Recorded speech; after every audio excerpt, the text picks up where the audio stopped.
Welcome, ladies and gentlemen, to Commodity TV's interview series here today. And yeah, we are still in Australia and we want to talk to Michael Hudson, the CEO of Mawson Gold, as they had some fantastic and outstanding drill results in Finland. And also a lot is going on their Australian project. Hey, Michael, how are you? Good to see you again.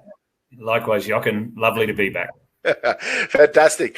Listen, I have here some very good press releases in front of me, and I must see like 25 grams gold, 23 grams gold at Joki East in Finland. So I think you should maybe comment a bit on that. What's going on there? Well, we're drilling, Jochen, and we raised $18 million cash in May, June. We've got $15 million cash left. We're fully funded as a consequence to execute over the next year. We're fully permitted, which is really a critical point in any exploration or mining company to have those permits. And we went through the hard yards during the quieter times. So money and permits in place, and we've got 8 rigs turning around the world on 4 different projects, 2 which we're focused on, Finland and Australia, and you just picked up on Finland there. And then in Victoria, specifically in Australia, and then another couple of projects that others are funding for us. So we're sharing the risk on those other projects. So in Finland, what's happening? We've been drilling in summer permitted areas, and we made a new discovery 1.6 kilometres away from the resource, which we just doubled, where we've got 716,000 ounces of gold equivalent, which made up of gold and a 10% cobalt kick. And you know, we've worked out the recipe more or less of how this geological system works, and we've run EM, electromagnetics, which is a geophysical technique, a bit much like the metal detectors that you might have over there on beaches or the like, that people are looking for coins. We make big ones that are 500 meters by 500 meters, and fortunately, our gold is associated with a mineral that lights up like a Christmas tree, as I often say. And we did that 1.6 kilometres away where we thought there was the right rocks. And we got a Christmas tree response at about 150 metres down, drilled it and bang, visible gold, drilled it and bang, visible gold, and drilled it and bang, and visible gold. And we're still in the process of putting out results from that. It's a thinner zone. It's getting a bit thicker, but it's really 1.5 meters wide on average, but it averages 20 to 30 grams per ton. Consistently, it's been drilled over a few hundred meters so far. It's a bit different than what we see. You know, our resources are in zones that are 5 to 20 meters thick that average 2.5 grams. So this is 10 times the grade of what we've found earlier. It's thinner, but it's still very much a viable, potential viable proposition here from a future operation. And it's in all year permitted areas, so that gives us an ability to drill it out all year round. So we're going back with a rig today, is moving back to that area. And then another 3 rigs will come when everything freezes a little more to add an 18-kilometre program. So we'll have 4 rigs turning, essentially 18. Wow, that's a lot. It's a lot.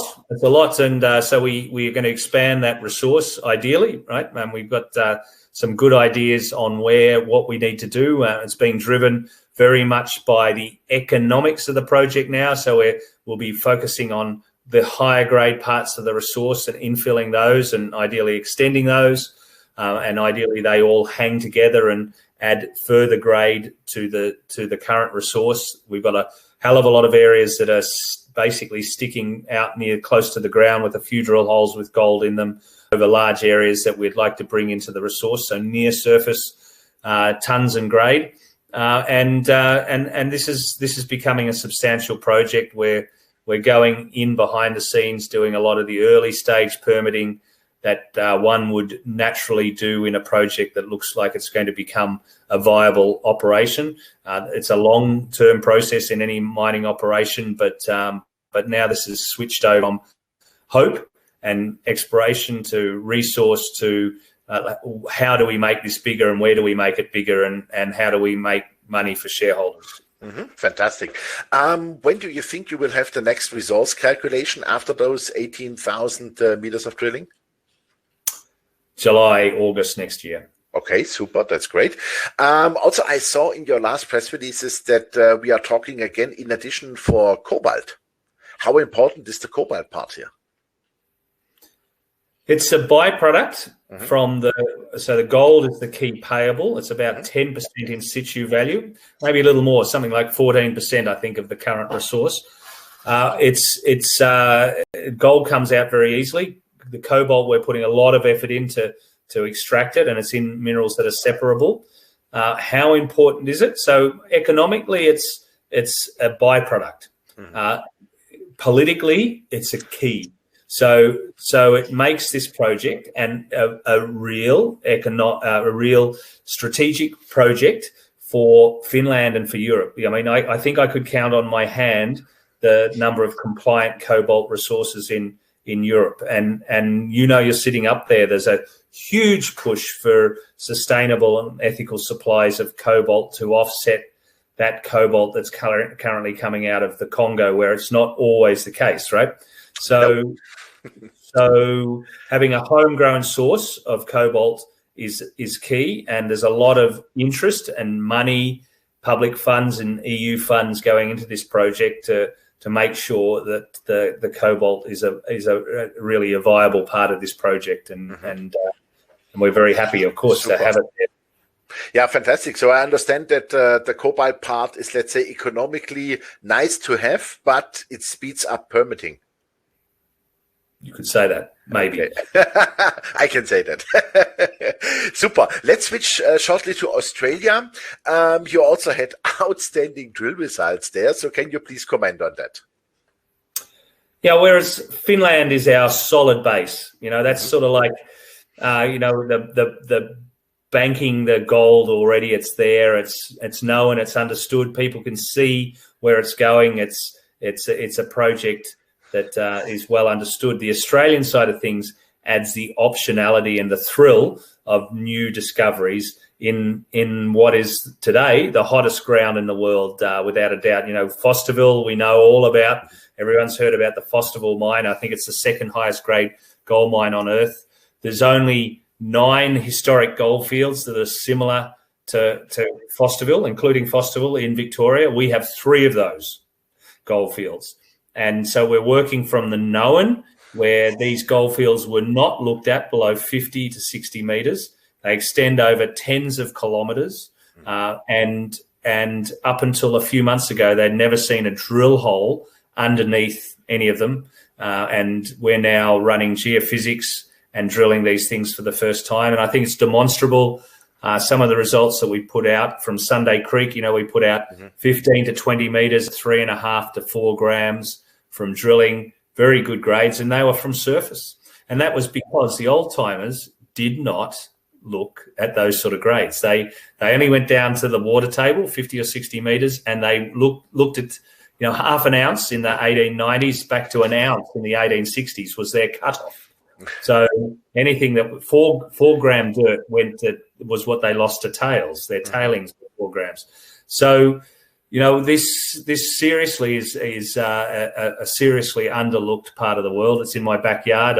It surprised me, but it's only the rewriting of the geological handbook here and the opportunity that Fosterville's given that has allowed over $200 million of capital to be raised amongst all the companies, all our peers in Victoria, just in the last 6 to 12 months. So if another huge discovery is not made in Victoria, I'd be very surprised. And, it rivaled California in the 1800s as one of the largest goldfields on Earth.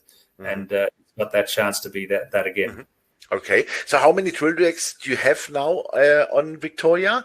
And how many meters do you want to drill, let's say, 2021? Yeah, so we've got 2 rigs turning today, and they've been turning since August. A lot of drill results in the lab and being processed. So you can see there's going to be a lot more results come to the table from Australia over the next month or so. I hope it's going to be a happy Christmas for all of us down under. But we're planning to drill 5 kilometres. That 5 kilometres from August to the end of January, early February. And then we're going to say where we're at, what we've got, and where we need to focus. So certainly the funds are there. but it's a natural break to take stock when just into the new year and see what we need to do and whether we hit it as hard as Finland or we stand back and have a bit of thinking time or a bit of both. And remember, we've got a number of different projects here. Mm-hmm. Okay, super. Hey, Michael, thank you very much. It was a great update. And I would say let the drills turn, show us good results, and make us a nice Christmas present. Doing our best, working very hard, looking to do so. Okay, super. Thank you very much. Yeah, ladies and gentlemen, that was Michael Hudson, the CEO of Mawson Gold, and you heard it. First of all, and most important, the company is fully funded, still $18 million approximately in the bank, and also they want to do 18,000 meters in Finland, 5,000 meters they are now finishing in Australia, and a lot of drill results will come out within the next 4 to 8 weeks. That's also fantastic. Hopefully they make us a nice Christmas present here. And I think they are, both times in elephant territory, that is for sure. And I have a very good feeling that we will have a lot of fun in 2021 with that company. I would suggest you check it out. Thanks for watching us, and bye-bye from Switzerland, and bye-bye to Australia.